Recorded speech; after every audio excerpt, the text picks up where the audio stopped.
The sun fell over the Arizona desert like a burning coin tossed across a copper sky, and the wind whispered through the mesas, slow and lonely. It was the hour when cowboys headed home, when saloons lit their lanterns, when dust settled on the long trails carved by horseshoes and wagon wheels. But on this evening, as the world dimmed into gold and violet, the small farming town of Whistler Creek witnessed something strange, something so unusual that men stopped mid-sip at the saloon.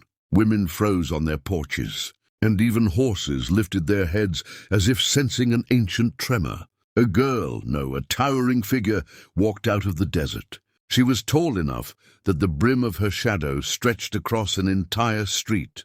She was strong enough that each step left a deep print in the dirt. She wore Apache buckskin, decorated with beadwork and feathers that shimmered in the dying light. And though she was powerful, she walked with her head down, as if the whole world weighed on her shoulders. They had heard stories about a giant Apache girl born during a thunderstorm, said to be taller than any man alive, said to bend iron in her hands and lift horses when they were stuck in mud, said to fight mountain lions with only a knife. But stories never mentioned her eyes, soft, almost pleading, like a lonely wolf searching for a pack. Hidden behind a horse trough near the edge of town stood a shy young farmer named Eli Turner. Eli was the kind of man who spoke gently, walked quietly, and tended his crops with more affection than most men gave their kin. He never sought trouble, never raised his voice, never knew what to do when people stared at him, which they often did, because he was awkward and nervous around anyone, except his vegetables and his horses. When he saw her, he didn't feel the fear most men felt. He didn't grip a pistol. He didn't run. He simply froze, breath caught, eyes wide, heart pounding like a runaway stallion. Something about her sadness hit him harder than her size. The sheriff approached her first, hand resting on his holster, voice loud. "Town's closed to outsiders tonight. State your business." The giant Apache girl lifted her gaze, and her voice came out rough, almost cracked. "My name is Nahila, daughter of Hawk Thunder, last of the tall Apache." The sheriff snorted. "Your tribe left these parts decades ago." She nodded once. "Yes, because the world got smaller, and men feared what they didn't understand." Her eyes flicked around the silent crowd. "I was told there was a farmer here. A farmer who fixes things. A farmer who helps people." Eli stiffened. She was talking about him.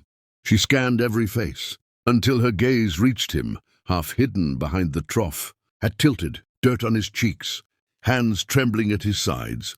And then she said it, words so raw they cut through the desert silence like a blade. "It hurts being without a man."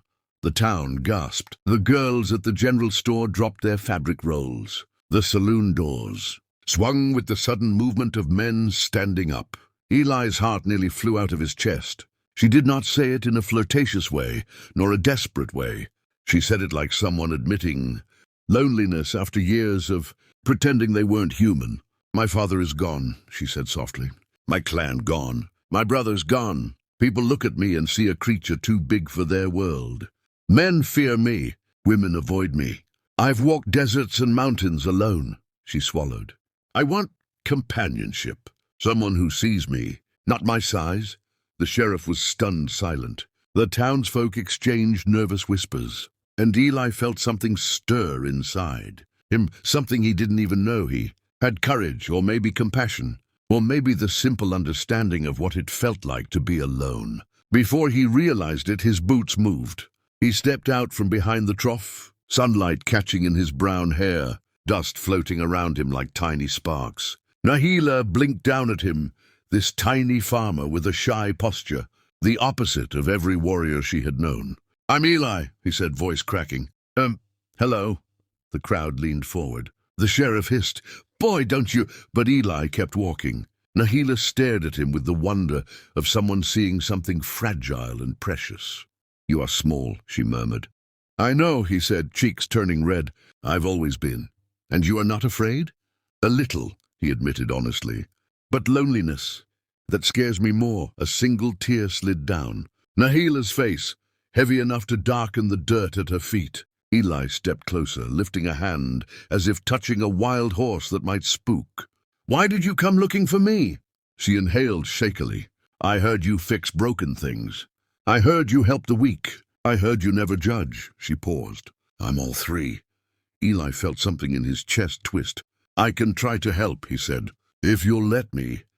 Then the ground shook, the kind of shake that came from hooves. A dozen armed riders stormed toward town, dust clouds swirling. The sheriff cursed. The Brimstone Gang.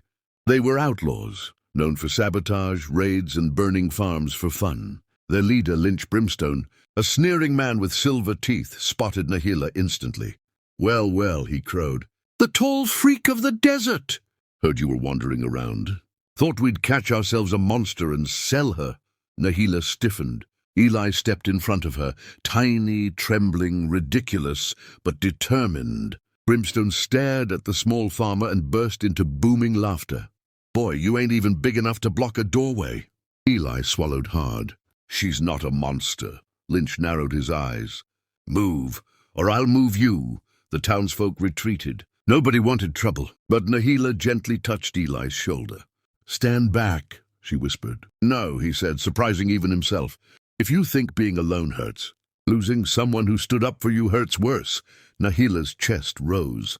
Her eyes sharpened, her muscles tensed like coiled thunder. She stepped forward, towering over the gang. You want to take me? She growled. Try. Brimstone drew his gun fast, but Nahila was faster. With a roar that echoed across the canyon, she grabbed his wrist mid-shot, snapped the gun in half like a twig, and threw him into a water trough 15 feet away. His men charged. She swung a wagon wheel like a club. She flipped horses with one arm. She blocked bullets with a blacksmith's anvil she snatched from the ground. It was chaos, wild, deafening, terrifying. And through all of it, Eli stood there, eyes wide with awe.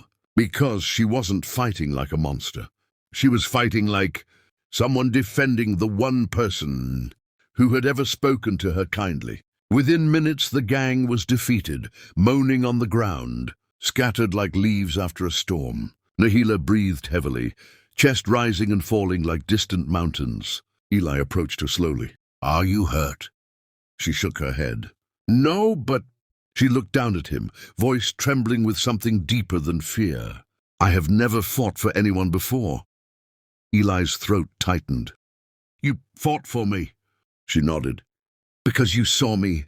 Not my height, not my strength. You saw me. The sheriff finally stepped forward, looking more sheepish than authoritative. Ma'am, you're welcome to stay in Whistler Creek. We don't turn away people who protect us. Nahila looked at Eli. Will you... Show me your farm. His heart flipped. Yes, he whispered.